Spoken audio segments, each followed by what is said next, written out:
The stream will have the wrong label on it until I get a chance to redo it.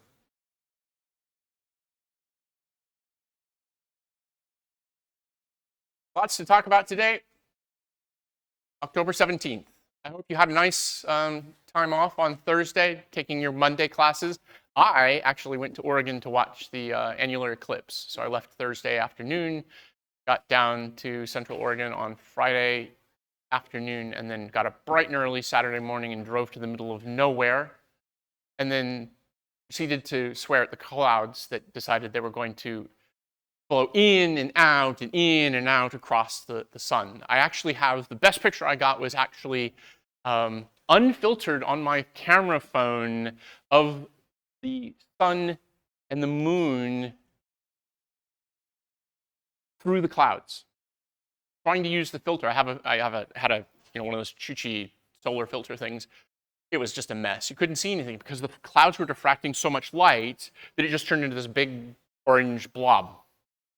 But through the clouds, you could see the annulus, and it was pretty cool.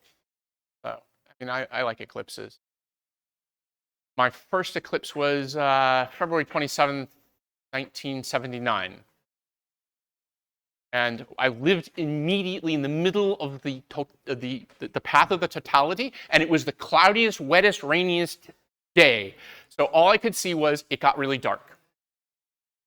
And that's pretty much my luck with eclipses in general. I've seen partial eclipses, but not total eclipses. There'll be a total eclipse available in April in Eastern Canada. And parts of the US too, but no one should go there because it's not safe. Lots of logistics. That hasn't changed. This is not changed. The only thing was Jonas changed his office hours because he had a reading group conflict, so he a little bit, in case you want to go see Jonas.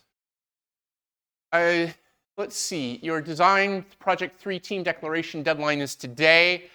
Given the problems I had with the team formation in design project 2, there is a 1-day lapse between the declaration and you being able to submit your actual design. And the reason for that is because I've been told that self-signed up groups in Canvas are not groups.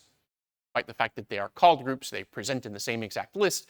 So I'm going to try, and I don't believe it will work, but I will try it, to see if I manually create groups for the people who have grouped up and then put everybody else in their own little group all by them lonesome. I'm going to see if that actually works.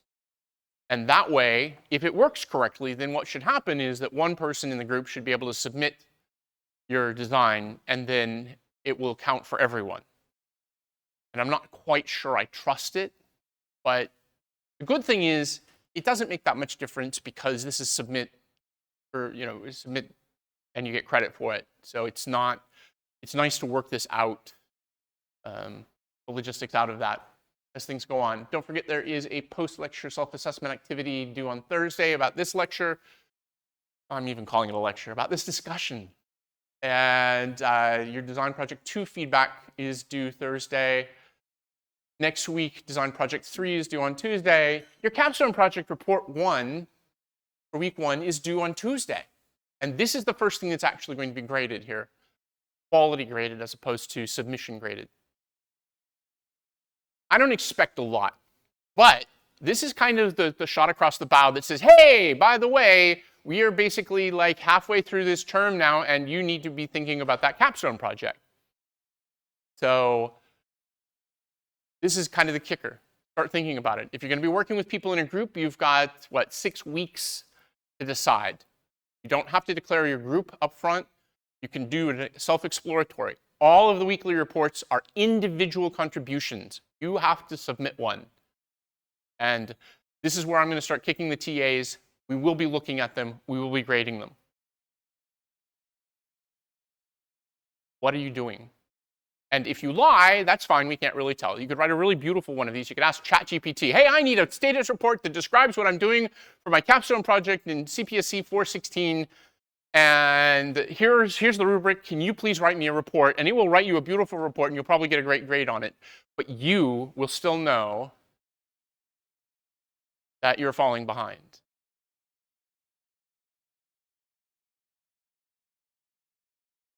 Design project 2, the code is due on Thursday, also at 5 p.m. I was quite surprised. There were like 2 submissions to the first design project where the code got 100%. I have to tell you, they must have been some really impressive designs to get people over the 100% line for the first design project. Or that, either that or people still can't quite get rid of that idea that the code is what matters. Code doesn't matter here. Code doesn't even really matter in your capstone, except that, of course, you know, we're gonna look at it and say, ooh, we don't like your commenting style. You're gonna have to actually demonstrate what your code does. And that's gonna be as important as your code. And really what mostly I'm looking for is, what is your introspection in your design? Because remember, what I wanted you to leave this class with is a much better understanding of how to do good design and why you want to do good design. Your design is due 2 weeks before your actual code is due. That doesn't mean you have to wait until you submit your design to start writing code. If you're one of those people who really likes to write code, start writing it now. Put that in your weekly report. There you go. Hey, I decided this is what I'm going to do, and I started writing some code. And throw it away if it doesn't work. Or do it again. That's fine. Design project 2 implementation reports are also due on Thursday at midnight. So you get a little bit of a reprieve between those 2 deadlines. A lot going on this week and next week. All right, today's failure is GitHub. I actually really think this is my favorite failure from last term. And I already picked on GitLab. In the GitHub case, they had a Raft consensus protocol implementation. Wow, it must work, right? Because Raft is the most understandable of all of the Paxos implementations. Just ask Ungaro. They had a failing 100 gigabit per second optical network device that needed to be replaced. Well, you know, I have that problem all the time too. I've got my 100 gigabit optical transceivers. I'm kidding. I suspect no one in this room has even seen, I have actually seen one, but no one else in this room has even seen a 100 gigabit optical transceiver. They're like $25,000. They're not cheap. Well, that was probably when this failed, and now it's probably $15,000 or something, because they do get cheaper.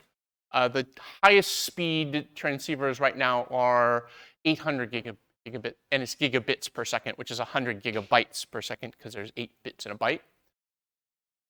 43 seconds it took them to replace that failing component. 43 seconds, and it led to a 24-hour, 11-minute degradation in service, which is a polite way of saying, wow, our consensus algorithm didn't work right. These are professionals. They were doing this on top of a very sophisticated database called MySQL. Ever heard of MySQL? Yeah, it's a pretty commonly used database. It's not particularly sophisticated, but you can put a Raft consensus algorithm implementation on top of it, and in theory, you should get a nice replicated database that doesn't suffer from split brain, but they didn't do it right. So they didn't really have a Raft implementation, did they? They had something that pretended to be a Raft implementation. And these are production people. This is GitHub. Anybody use GitHub? Anybody ever heard of GitHub? Yeah, exactly. All right, that's the joke for today. The optical link was between 2 Eastern US data centers. The West Coast data center and the East Coast data center formed a quorum, but the problem is, okay, so you know, it did the right thing. It failed over to the West Coast data center, but then they fixed the network,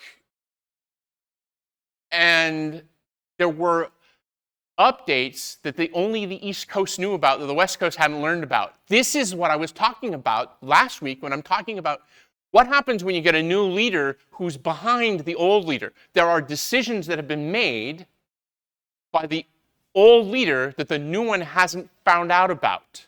This is the hard problem. It was exactly the hard problem that I talked about last week, and they fucked it up. Sorry, there's no other way to call it anything else. This is a big screw up. This is not the kind of thing you want to do on your first job at GitHub. Because, of course, it might be your last job at GitHub. In all fairness, you don't fire somebody for doing that. What you do is you do a complete analysis of it. Why are we doing this peer feedback? Because this is what we do in the real world. This is what you do when you actually work for a company like GitHub. You say, what went wrong? Why did it go wrong? And how are we going to keep ourselves from having this happen again? Things fail. We know that. That's why we analyze it. Why do we do design in the first place? Because we try to minimize our exposure to failure. So for the people who wrote very thin peer feedbacks to the implementation reports, you're only cheating yourself. I know, time's scarce. You got a lot of other stuff going on. Anybody still taking midterms at this point? Right, so there's midterms, there's a lot of pressure on you. I totally get that. But you're still only cheating yourself. And you know, things came unraveled and it took them 24 hours to recover. Pretty cool. There's a complete link to the entire incident report there. And if you have time, I encourage you to go look at it because it is a really good read to see what these kinds of companies do when they do postmortem analysis. We're going to talk about Kleppmann chapter 7. Kleppmann, we were talking about it before class, Kleppmann has a very different writing style than Petrov. Petrov can be a little bit like drinking from a fire hose. I'm sorry, yeah, Petrov is like drinking out of the fire hose. Kleppmann, on the other hand, is a little more measured because his background is teaching this stuff. He's got a really cool series of lectures from his time at Cambridge teaching concurrent and distributed systems. So this chapter is about transactions. And one of the fun things for me was as I'm going through this, I realized that transactions are nothing more than what we've been talking about, which is a leader-driven consensus algorithm. I've been very careful to use the term quorum. Most of the literature I've read is a lot more relaxed about this, and they often talk about majority. So I used quorum initially because I wanted to make sure you understood that it doesn't require a majority. It requires a set that will always have an intersection with any other set that is a quorum. We have at least one member in common. Let's suppose that we are really, really, really concerned about safety. And our definition, because what did I just talk about? I talked about how GitHub screwed up their consensus algorithm and they lost safety. They ended up split brain. It is literally the one thing that you're supposed to do with distributed consensus is not end up with split brain, and they did. So they violated safety. And Raft is supposed to be completely safe. Maybe I would prefer something where I don't have to have a complex recovery algorithm that I could get wrong, like GitLab got theirs wrong. I will define my quorum as being everyone must agree. That's kind of like what Project 3 was, Design Project 1. We're talking about primary backup replication, except that our databases in transactions are not replicas. They're causally related. So I have to update things in two different databases and make sure they happen atomically, both or neither. So our consensus algorithms where we use quorum replication, we use quorum to decide whether or not things in our recovery protocols and voting and whatnot. Well, those we were using to do agreement for replication. That was our original motivation for that. Now I've broadened this and I've said, well, sometimes you want to update things in two different databases. Or maybe you want to update things in two different tables of the same database. The same problem. How do I coordinate those updates? I can actually use the same general algorithm. Have a leader. Have the leader propose a series of operations. And then instead of us deciding on one particular value, we're deciding on a series of values. It was what we did with Paxos anyway. Okay, fine. So let's talk about why do we use transactions? Why are distributed transactions harder than just, I don't know, transactions. Distributed transactions are a particular kind of transaction where we have multiple disjoint computer systems trying to agree on the outcome of some operation. Whereas if I just got a MySQL database on my local machine, the transaction is I need to update 2 tables and I need to do it atomically. That's a transaction. And that's easier, not the least of which is because I only have a single failure domain, right? They're fate shared. If one of those tables becomes inaccessible, the other table becomes inaccessible. The leader becomes inaccessible because everything is all on the same machine. When we separate those and put them on different machines, now we're back to the distributed consensus problem. That's why it's more complicated.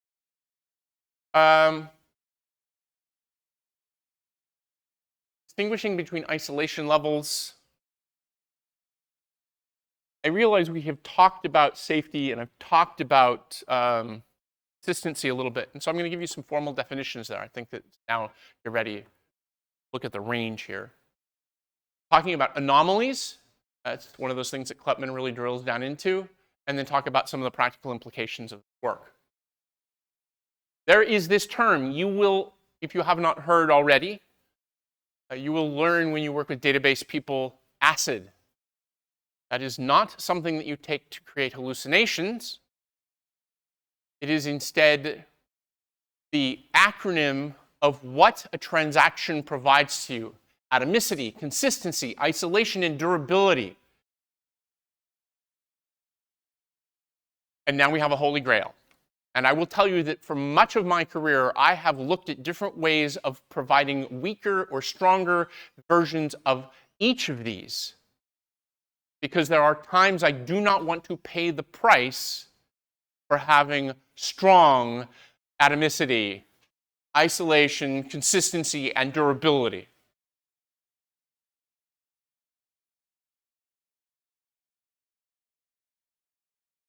Let's see, probably right. So a transaction is just a sequence of operations that execute as a single unit of work. That's what makes them atomic. They actually are a series of operations. So I need to perform all the operations or none of the operations in order to maintain consistency. Ideally, this isn't the way it works in the real world, but ideally we try to make them minimal sets of changes. In other words, don't put extra stuff in your transactions because that makes your life a lot more complicated. Long-running transactions are the bane of database people. It's very hard to reason about them. I'm going to start a transaction today and I'm going to finish it next Tuesday.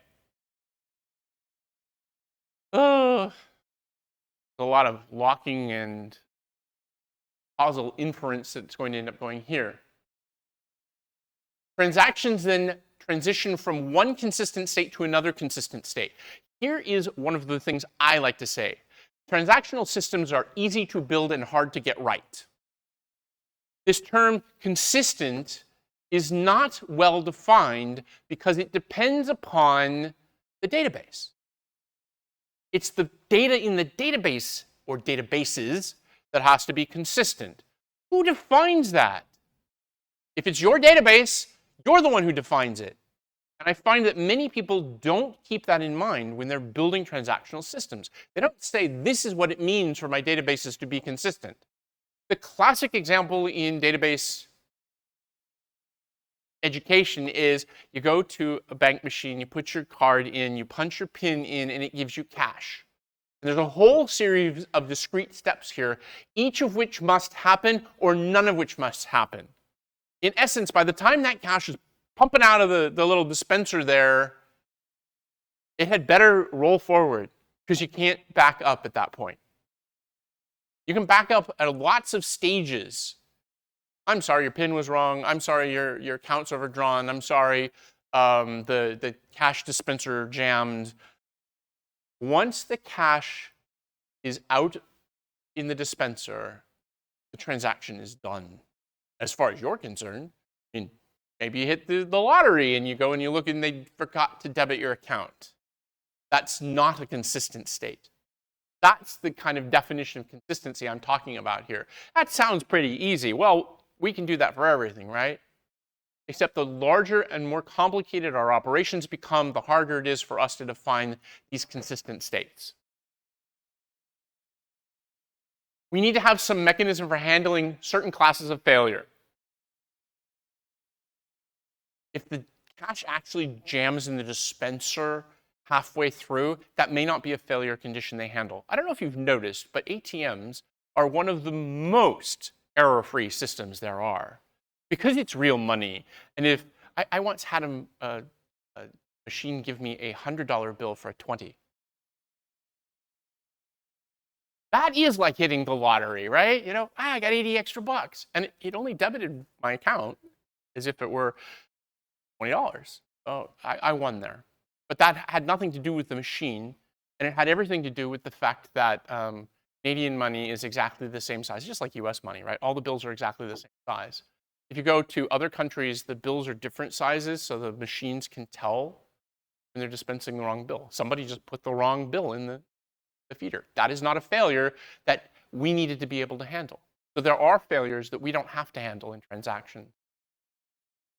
We like to permit concurrent operations. It's a really bad idea if you go to Amazon and they lock the entire database, all the databases at Amazon, while you buy one thing. That would not scale very well. But of course, as we know, concurrency creates interesting complications in our reasoning. We don't want anybody to see any of our intermediate states. This is the same model we've been using all along. A client sends a request, and we don't acknowledge that request until we are done doing everything necessary to process that request. By the time we respond, we have made it durable. I'm not going to come back tomorrow and say, hey, did that happen? And go, what? I don't know what you're talking about. No, that's not the way it works. Distributed transactions are transactions in a distributed system. And one of the key characteristics here, I'm not going to say it's the only one, but it is one of the key characteristics that makes this harder to reason about, is that we no longer have fate sharing. So at least with the bank machine, if the power goes out in the middle of the cash dispensing, everything went down, and someone will know that the power went out and there was money jammed in the machine eventually. In a distributed system, we don't know what failed. We've been talking about failure since the beginning of the term. Did the network go down? Did the optical 100 gigabit network optical transceiver stop working right? I don't know. I can't really tell. But other pieces of the system are still working. So this makes it more complicated for us to reason about. The kinds of problems that we see are like network issues. Gee, where have we seen this before? Slow packets, out of order, dropped. Can't really tell the difference between out of order and retransmissions, can we? Kind of look the same. Node failure. We've talked about that. We have a fail restart model in most of our distributed consensus discussions. How do we do concurrent access? How do we make sure that it's fast? How do we prevent concurrent access when it's not safe? See, if you're pulling money out of your account at one ATM and I'm pulling money out of my account at a different one, we're not really causally related, and we shouldn't have to serialize our access to our accounts or the machines or the money. How do we make sure that works right? When you go to Amazon and you decide to put something in your cart, you think it takes it out of inventory at that point? It turns out they used to do it that way. That when you put something in your cart, it actually reserved the item. And then they figured out that it was really expensive. It was costing a lot to do that. And so they went to a more relaxed consistency model. They said, we'll let you put it in the cart. And we'll actually check it when you decide that you're going to check out. So at checkout, part of what they do is they check to see if they still have some to sell you. And if they don't, then they can raise an error. Because that's an unusual condition, and it's cheaper to handle it in that rare case. So we learn how to make these things more efficient. We use what is called the two-phase commit protocol. In a two-phase commit protocol, we have a leader, typically an appointed leader. You'll often hear the term coordinator. I've heard monitor. Monitor is an older term. Coordinator, leader, they're all exactly the same thing here. That is, this is the entity that controls the outcome of the transaction. Just like when in Paxos, when our leader sends out a proposal, here our leader initiates a transaction and then is involved in every individual sub-operation Once all of the operations have been proposed, the leader then carries out an election, and it says, all those in favor say yes. This is what's called a prepare. And you'll notice the terminology is similar to what we saw in the Paxos Made Simple paper, and that's because distributed consensus came out of the database community. And this terminology is from the 1970s, before the start of the dawn of time, when printers still used stone tablets. Problems was the dust. Awful. So the resources prepare their changes. The leader then asks everybody to commit. And everybody then says, yes, our quorum here is a 100% model. In order for us to roll that transaction forward and commit it, everyone has to agree. Once everyone has agreed, then the leader records in their transaction log, this transaction has committed. Now, this is nice because this means we have a really clear recovery model here. If one of the individual resources dies after it has agreed to commit the transaction, but before it knows what the actual outcome was, it can go ask the leader. It can say, yo, leader, I just came back and I don't know what the outcome of that transaction was. And it can say, well, that transaction rolled forward or that transaction aborted. There is a weakness in the model, and it's the same weakness that we had in Design Project 1, and that is we have a single point of failure.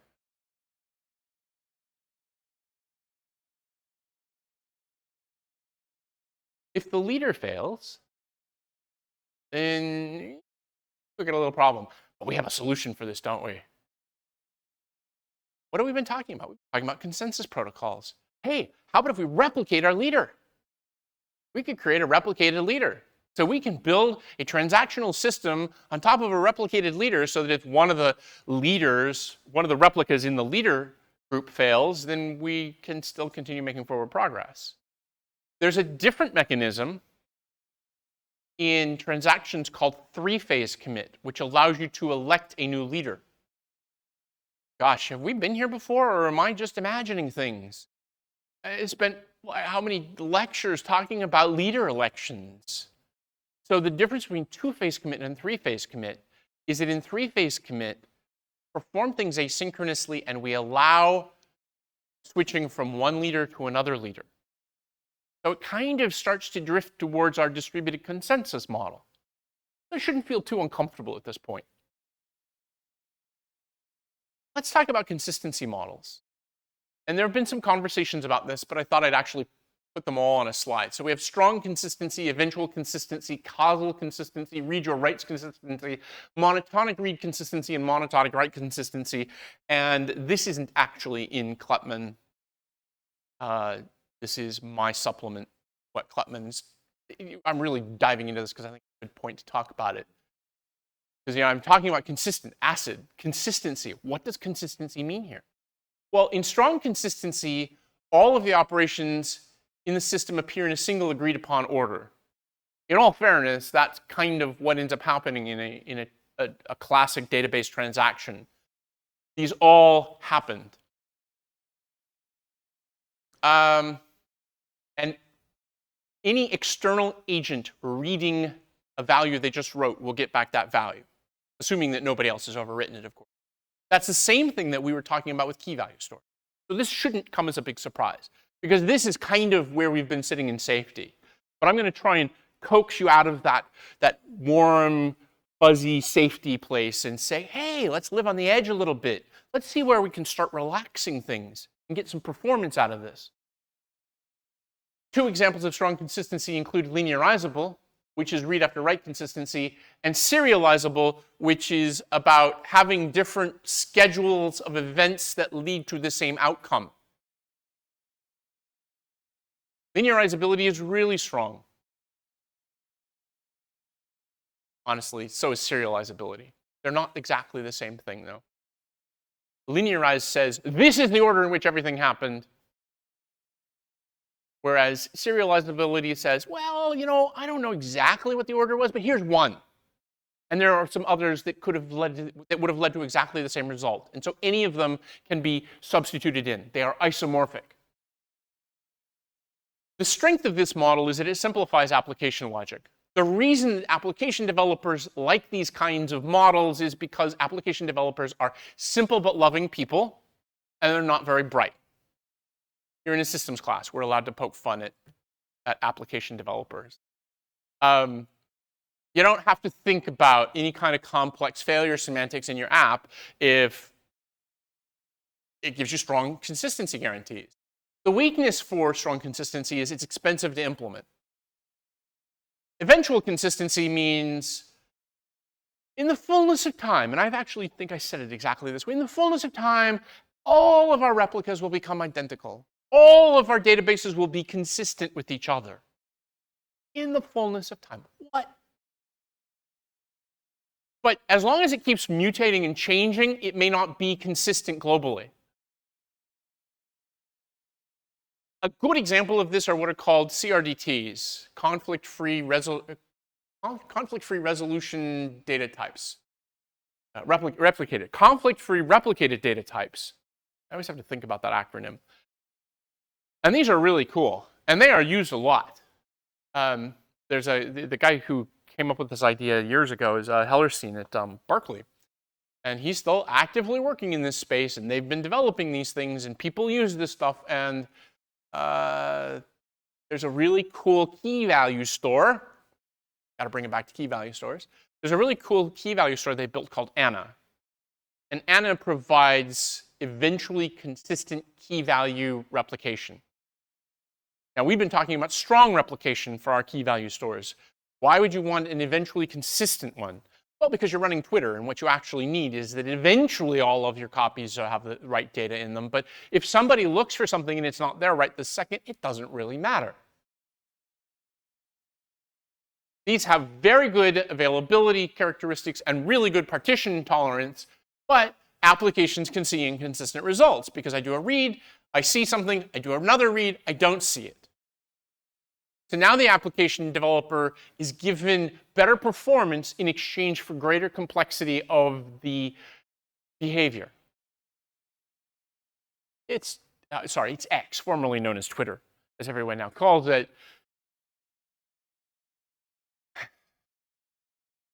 Okay, fine.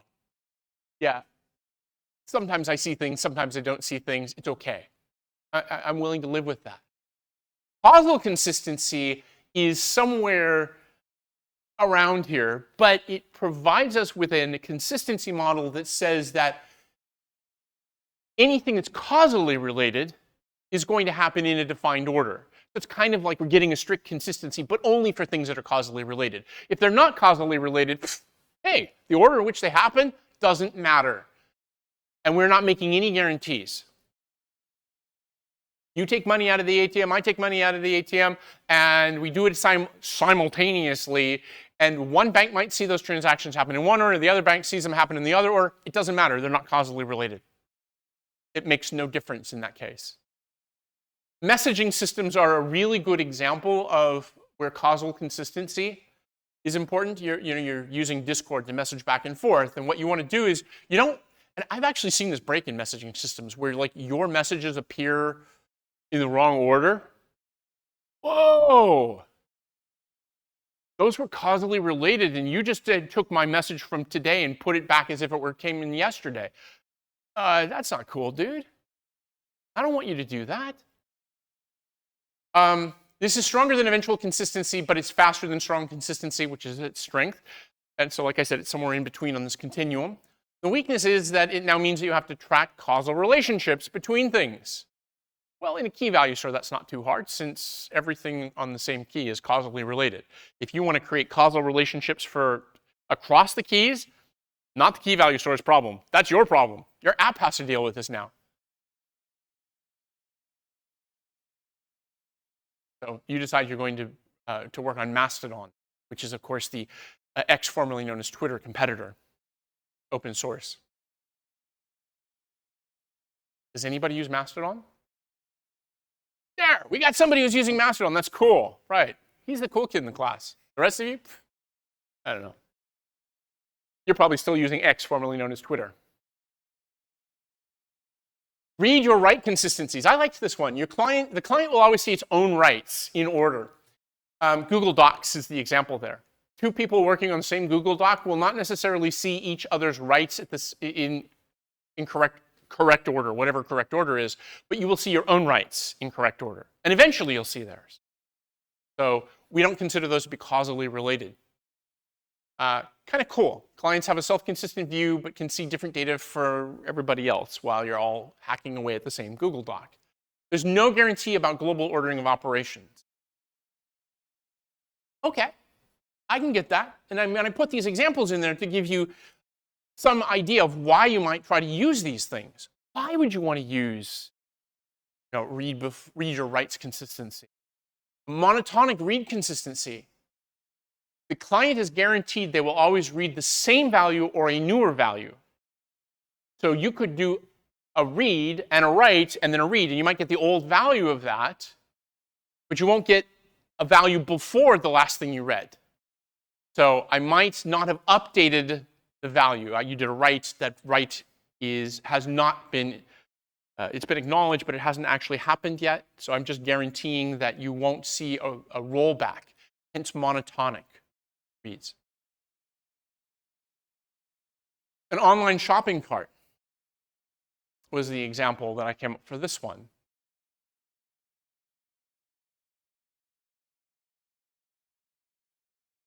Put something in your cart. You're not going to see the fact that you put that in your cart roll backwards to some previous state. There's no guaranteed global ordering across values. Monotonic write consistency, similar to read consistency, except this time what we're doing is we are making sure that our writes are ordered. Not only our reads, but our writes are ordered. So we could read and get old values and new values. The example there was an online blogging platform where your updates on the page, you want to be able to see them. I don't know if you've ever used some of these online blogging platforms, but you can actually go look at the page and might not necessarily see what your latest update was, because it gets cached or whatever's happening there. But eventually you'll see that. We'll see the writes, and you'll see them in the order in which they occurred. You're not going to see different versions of that. But it doesn't have any ordering of writes for other clients. Snapshot isolation is a technique that we use. So there we go, we got consistency models now. Snapshot isolation is a technique that we use with databases in order to provide concurrent access. Here's the basic idea. You want to do some stuff. And I want to allow other people to do some stuff too. And what I'm going to do is I'm going to create a snapshot of the database for everything that you touch. So I basically keep track of what's the thing that you read out of the database at the time you read it out of the database. And now I've created a snapshot in time of what you're working on. This allows us to perform simultaneous transactions.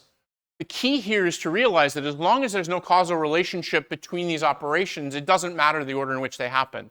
The database folks do this. So they say, I started the transaction at this point, and I'm going to grab the values at that point, and then when I'm done, I'm going to check to see if this conflicts with anybody else who's actually grabbed those values. And if it has, one of you must die. You laugh, but that is in fact exactly what the database folks do. They choose to kill one of the transactions. When you kill a transaction, you abort it. You say, I'm sorry, this was a really cool idea, but you're going to have to try again. And I can tell you from personal experience, I have used this technique many times. It is quite amazing to use these kinds of approaches. I have there's a reference counting problem when you have an object and you have a reference count on it and the reference count drops to 0. The naive way to protect yourself against that is that you use an exclusive lock when you bump or decrement the reference count. But the problem is that most of the time the reference count is off in the stratosphere and it's nowhere near 0. The only time you need to do it at 0 is when you're the reference that made it drove it to 0. So here's the trick that you play. You use a read lock on it, but you actually decrement it. And then you look at the value. And if the value is going to go to 0, you say, it's not safe. And you increment it again. Since you're holding a read lock on it, nobody's going to make the object go away because the reference count is unstable. You're, in essence, creating a snapshot of it.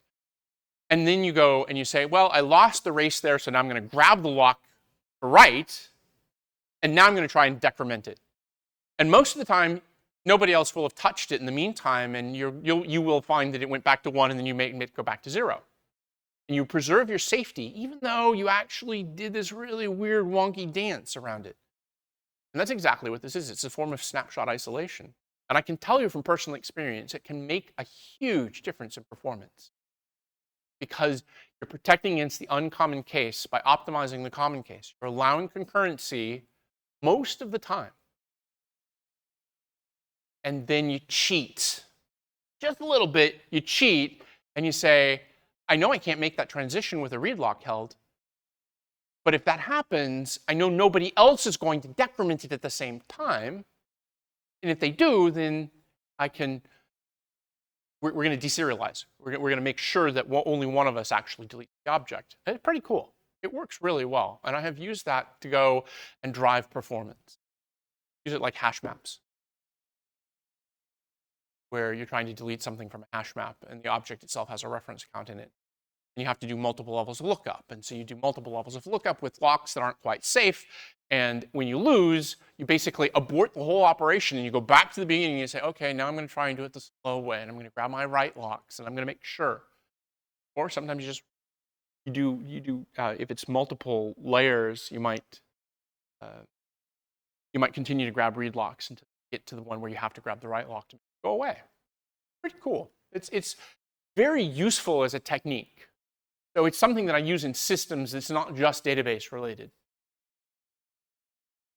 And if you can do that, in a job someplace, and you can take this kind of thing and build this sort of optimization in, people are going to look at you and they're going to think, damn, you're smart.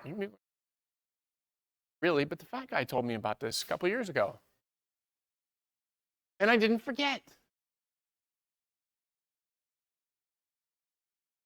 This is fast, except in the conflict cases. The conflict cases go slow. But the benefit is that most of the time you're not in conflict, and so most of the time it's fast. And it's better to take the mostly fast in the common case and slow in the uncommon case than it is to take the slow for every case. But reasoning about that, I know I just danced through that whole thing, and you're probably thinking, what?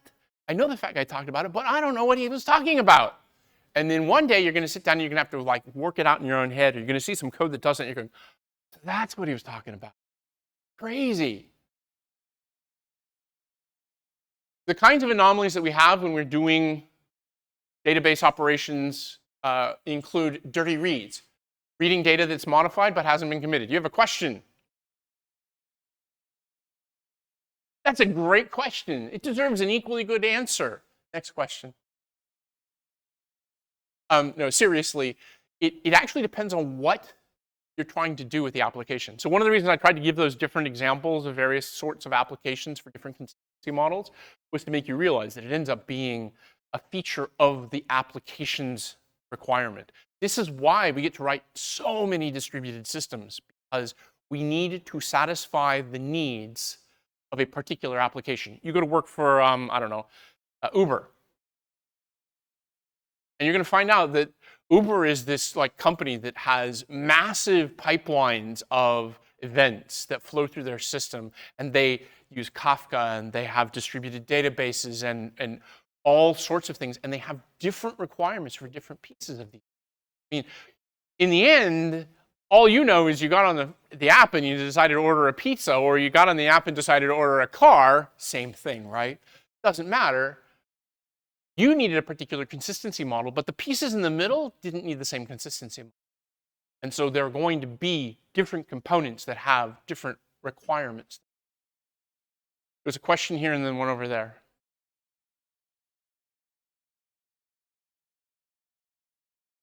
Online video games. What kind of consistency do you use for an online video game? First-person shooter games, for those of you who don't speak online video game terminology.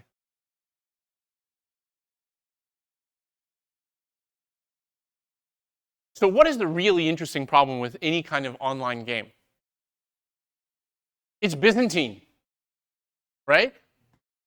Anybody know about anti-cheat software? Why is anti-cheat software present? Because if you make all your decisions on the client, I can cheat because I can affect the client. So I can't trust anything that's running on your computer. So it ends up being this very interesting balancing act between what I do locally and what I do with the server. So what typically happens is that locally your game engine will be doing predictive analysis, and it will do some things that it thinks will probably happen. But then every 250 milliseconds or 500 milliseconds, it's going to sync with the server to actually validate what happened. So you might see somebody jump a little bit because they zigged when your local machine thought they were going to zag. Normally, critical decisions have to be made on the server. But a lot of the things that you do are not critical. So, the color that we painted in that corner could be pretty much anything. This is why you can get tearing. It, appears and then disappears because it doesn't really matter, and it's being done locally in the rendering engine. And I'm hand-waving this a little bit, right? Because the solution isn't necessarily the same for each game. But the problem that online video games have in general is they have a latency challenge. So it can take 100 milliseconds for us to get a message there and back again, or longer. So the slower your reaction time is, the longer that latency is, the more likely it is that your local client will be out of sync with what the server is actually, which the server gets to define the state of the world. And most of the time it doesn't matter, because if you're below 50 milliseconds, then you're probably never going to notice most of these artifacts, these side effects. It's in the 250 millisecond range, though, is where it starts to become perceptible. Human perception starts at about a quarter of a second. And so we want to keep our reaction times working with that centralized server below that as much as possible. Does that make sense? Yeah, you're right. It is a very interesting area. We were talking a little bit about like some of the other techniques they use, sharding and whatnot, which are all systems techniques. And there was a question over here.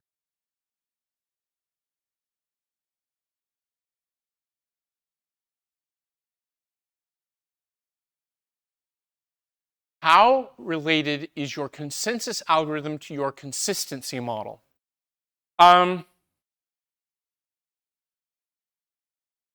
Well, if you're in the GitHub example, they kind of threw consistency out the window and implemented something they thought was Raft. But so Paxos and family are trying to provide you with strong consistency while using this relaxed quorum model so that we can be efficient in the face of certain kinds of failures.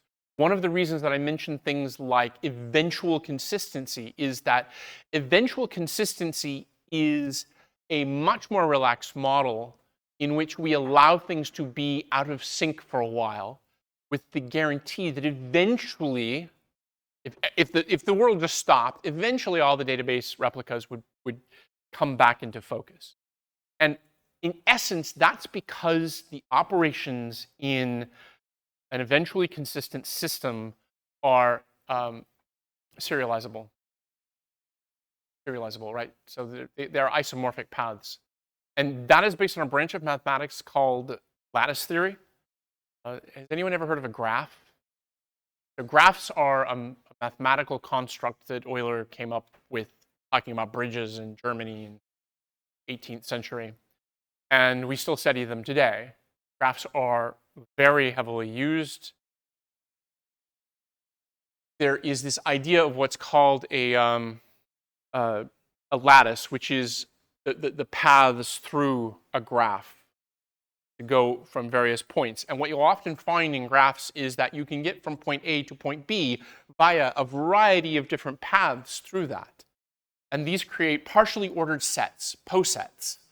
And these partially ordered sets allow us to extrapolate and to generalize and to say, we don't really care which of the 435 million different combinations of paths you walked through. They all led to the same place. And so in an eventually consistent system, we become eventually consistent because eventually everybody walks through one or more of those paths and reaches the same conclusion. The simplest way to think about this is if all I'm doing are adding numbers,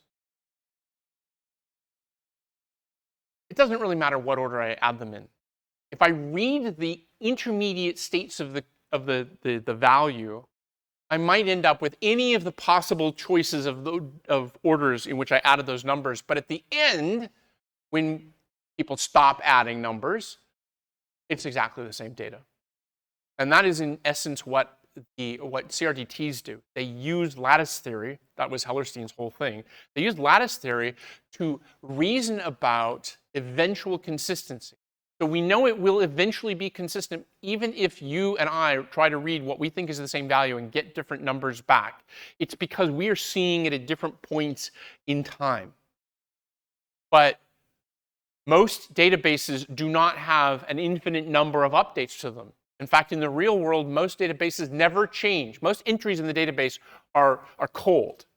The only place where it matters are the hot entries, the ones on X, formerly known as Twitter, the trending hashtags. The dead hashtags that people were using yesterday afternoon that no one cares about today are cold, and they have become consistent.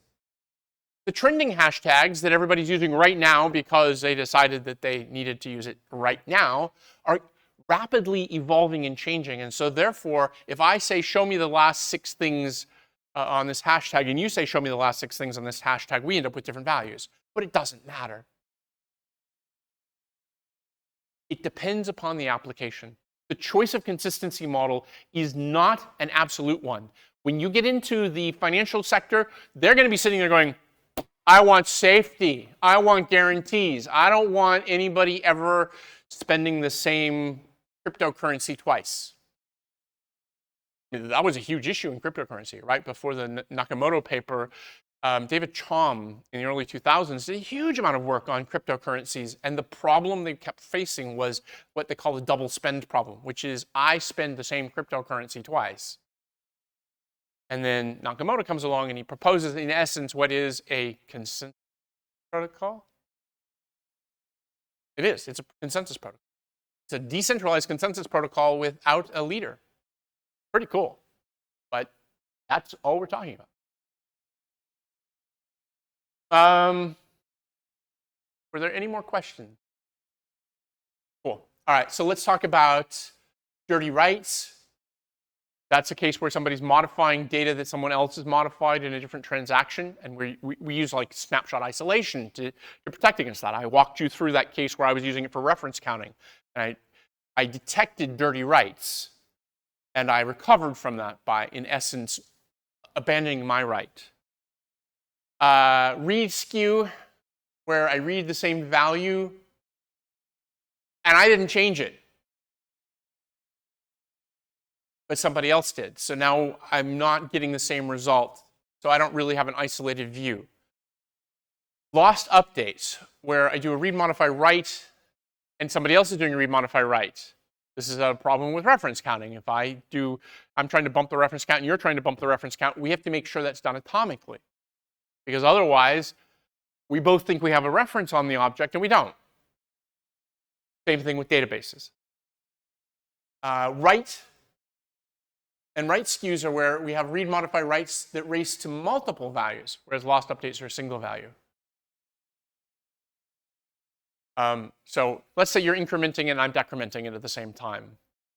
That can lead to very peculiar states. Processors give us special instructions for doing what's called a compare and swap, for instance, which says, I want to change that value, but if and only if it's what I think it should be. And that's a mechanism that we use at CPU level to prevent these kinds of races. But now we're doing this in databases in distributed systems across the network. The holes on a CPU are very small and measured in nanoseconds. The holes across the network are measured in milliseconds. What is that? 3 orders of magnitude? from 1 nanosecond to 1 millisecond? No, 1 microsecond. So it's 6 orders of magnitude. Well, you know, what's the difference? It's like having $1 in your pocket versus having $1 million in your pocket. One of my favorites is, you know, what's the difference between $1 million and $1 billion? About $1 billion. There's just completely different orders of magnitude. So the possibility for having this kind of anomaly in a distributed system is way higher because the time it takes for us to perform these operations is much higher. We have phantom reads where like you get, it was the Twitter example, right? What are the 6 most recent posts under the trending hashtag, and we get different values. Well, that's not super important. In a SQL database, it would be like if I did a select, and while I was operating on the results from the select statement, you inserted or removed one of the objects. So that object is either missed or it's not there when I go to access it.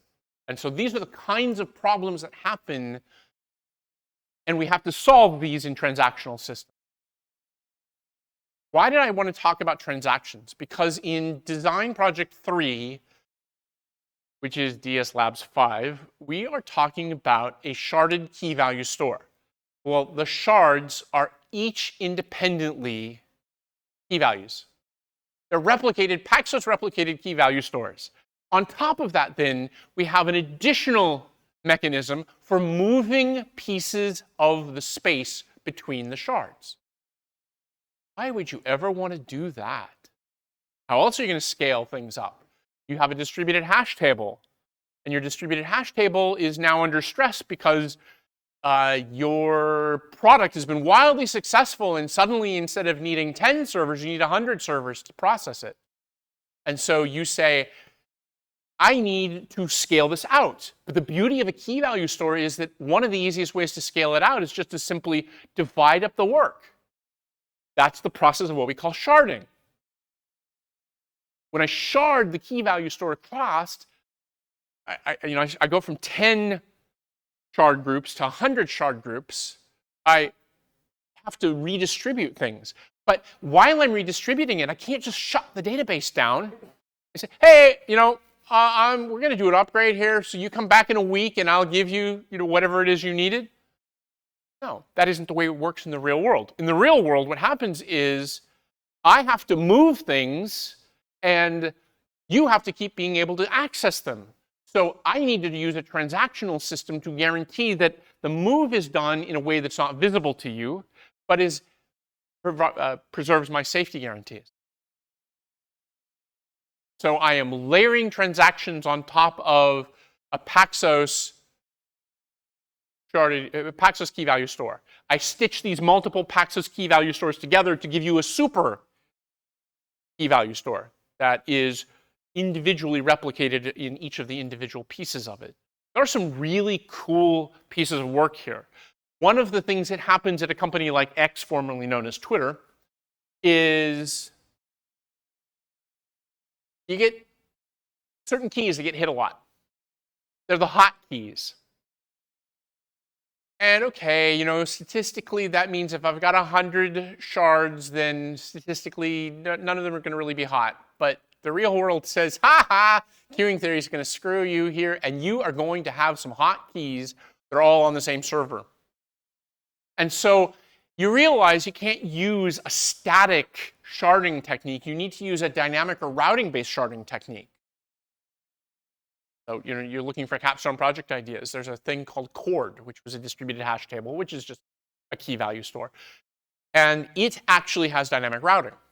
And it's pretty cool because it says, okay, we have a consistent hashing algorithm. You go to a particular location to figure out where the key actually is. And with high probability, it's probably where you expect it to be. But sometimes it's been relocated someplace else because it's hot. And we are doing extra work to distribute the hot keys so that we get better load balancing across them. At this point, your brain should start melting down and going, this is hard. Yeah, it is. It's a really cool paper. And it is a really practical solution to building a load balancing, dynamically resizing distributed hash table, aka a sharded value store.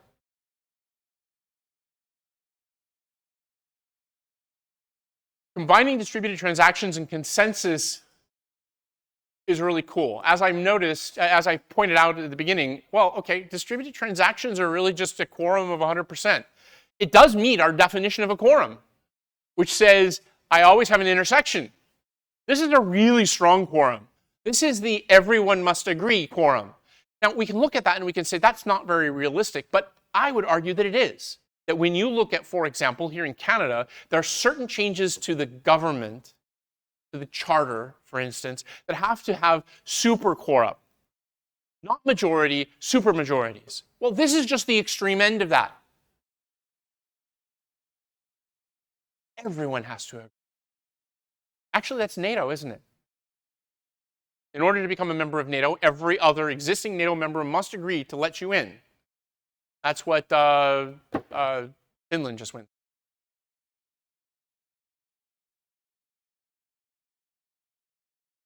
Distributed consensus allows us to have a leader. We may have a leader. So that's a little different than when we started with transactions. Transactions are a leader-driven process. But we always require a quorum. We don't necessarily require a 100% quorum. That's pretty strong. And that's not very realistic. And in the real world, requiring a large number of components, even with high reliability, leads to unavailable systems. 23 years ago, I went to a workshop called the Scalable Global Parallel File Systems Workshop, and they talked about how they had put together a cluster of Sun workstations, 128 Sun workstations, each of which had 40 hard drives, disk drives hanging off of it. And the longest they'd been able to get the entire system up and running simultaneously, and these were all like super, like 999.99999% availability. The longest they'd been able to get all of that hardware running at the same time was 18 minutes. That's not very good availability. That's not the kind of availability we can live with. That's why we're willing to live with some level of failure. That's why we're spending any time in this class talking about it at all, because this is a really important problem, and we really have to be able to solve it, and we need to do a better job than GitHub did.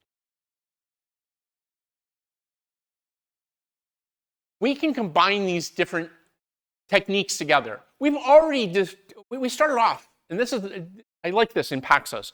In Paxos, we just said, hey, let's build an algorithm for deciding one value. Just one value. That's all Glenport set out to solve. And then we shoehorned ourselves way into that one value. And then we said, hey, you know, there's this really cool inductive technique that we can prove. So if I can solve it for 1, I can solve it for n+1, I'm done. And that's in essence what we did. We just used the same machinery to start making, instead of one decision about one value, to make a series of decisions about a series of values. It's not a huge step, but it gives us a very powerful tool. And then we said, okay, well, let's use a leader. Hey, I've got a protocol that can decide on one value, and I only need one value. So I'll decide who the leader is. But now for me to decide individual values once I have a leader, I need to hook the leader up with the proposals that the leader is sending me. Because what's the hard part? It's the failure case. It's when the leader loses its mind, it ceases to exist, it falls off the network, something goes wrong, and we have to recover from it. And now we have this protocol, which we already know can decide on a new leader. And we've hooked these two pieces together so we can detect the leader change. So now, when we're trying to figure out what values we need to recover, we have everything we need in order to recover them. So hooking up one more consensus protocol on the front of this isn't like a train, right? I started with an engine, and I'm going to add, you know, a couple more cars onto it, and eventually I'll put a caboose on the end. This is perfect. So we have iteratively shoehorned ourselves from having just one value that we can decide to having a series of values, to having a leader-driven value decision system. And now we're going to put this leader with 100% quorum on top and call it a distributed transaction. And this is so cool. We can now replicate our databases like SQL, so we can have strong SQL-style consistency guarantees, even if individual pieces, individual replicas of our SQL database fail. Let's just hope we do a better job than GitHub did. Isolation level trade-offs are the real challenge here. So somebody was asking, which one do you use? And the answer always ends up, it depends. It's the diaper answer, right? It depends. What is your requirement for your particular client? So read uncommitted is weak. Basically, you can just look at whatever slop is currently in that location. It may or may not roll forward. Who knows? There's no guarantees there. We have read committed, repeatable read, serializable, and snapshot isolation. So that goes from weak to strong. The trade-offs are, as we go for higher levels of isolation, our performance drops. If we have lower isolation, then we have higher risk that we're going to see anomalous behavior. And we have to figure out how we're going to deal with that anomalous behavior. The simplest way is just to tell the client, hey, your app, you go figure it out. If I don't provide you with any kind of consistency guarantees, your app can read and get different results and can't really reason about them. And there are reasons that an application might be willing to live with that. It's X, formerly known as Twitter. Who cares?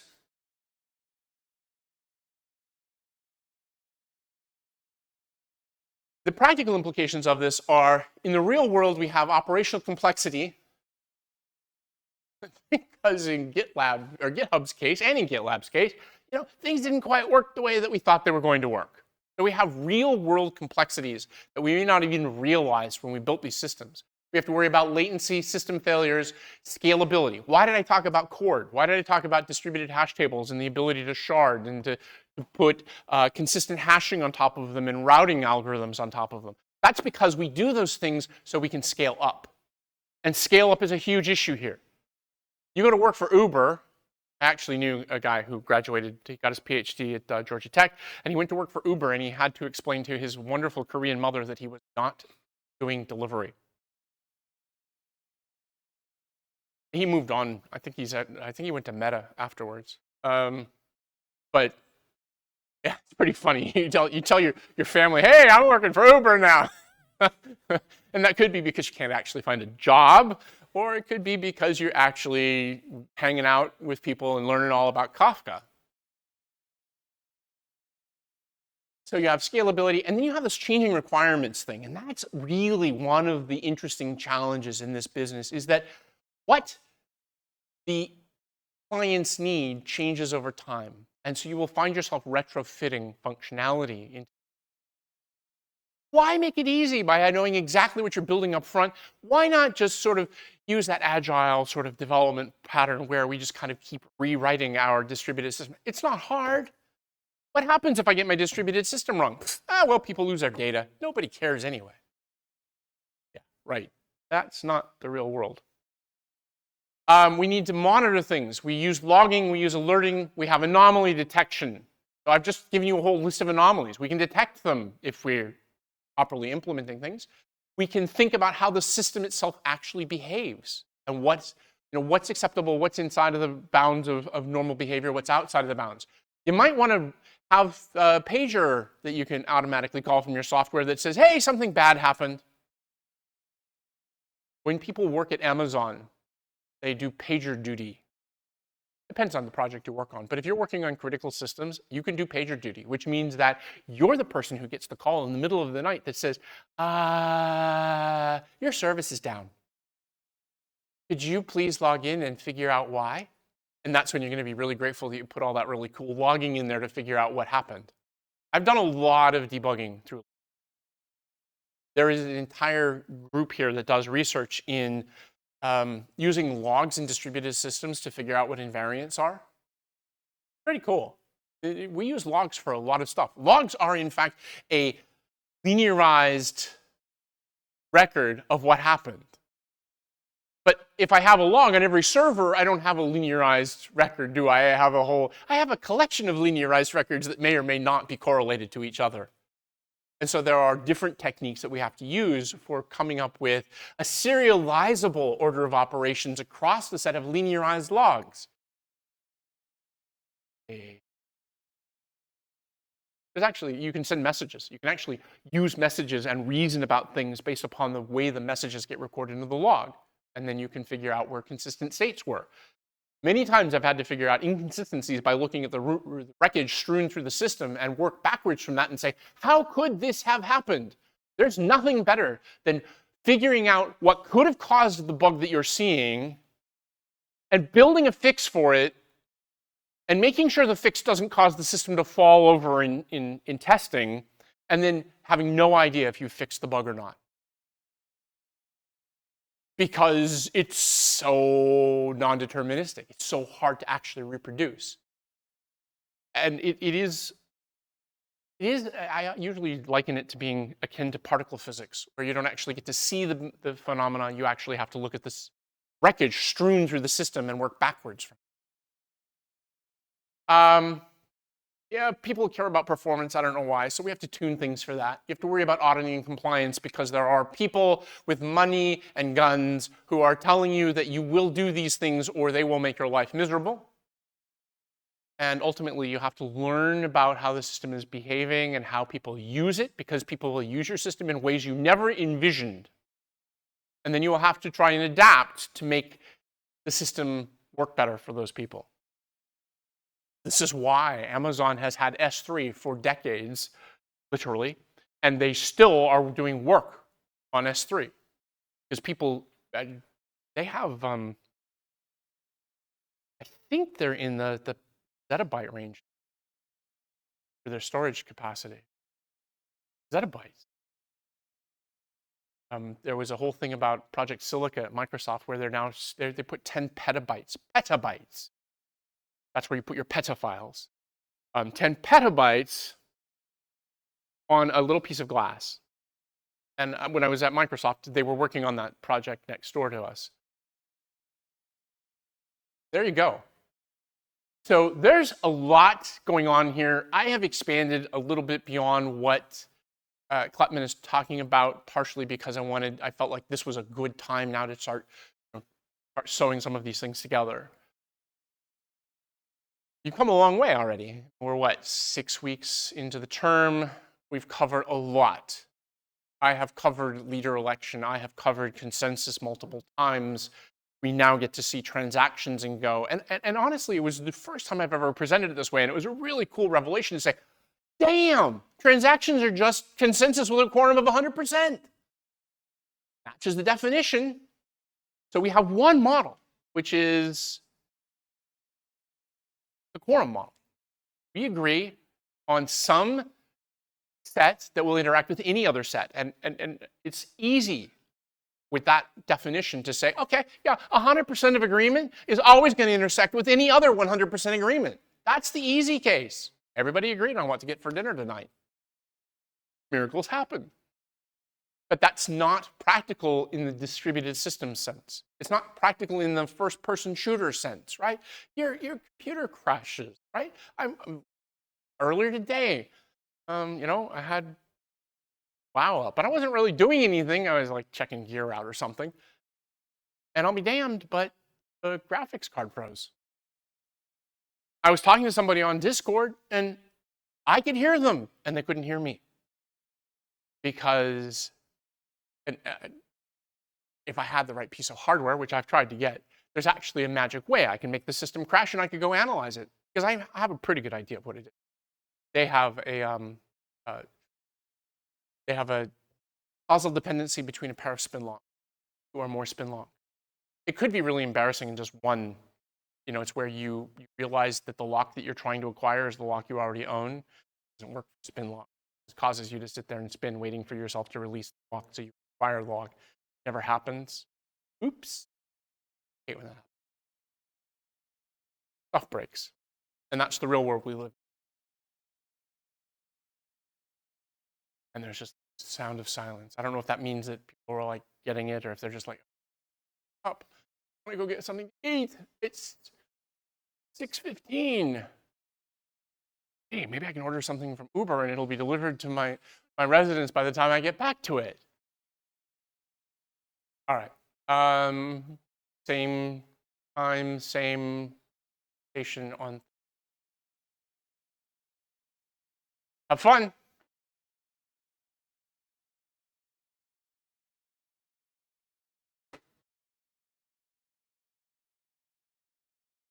And we stop streaming.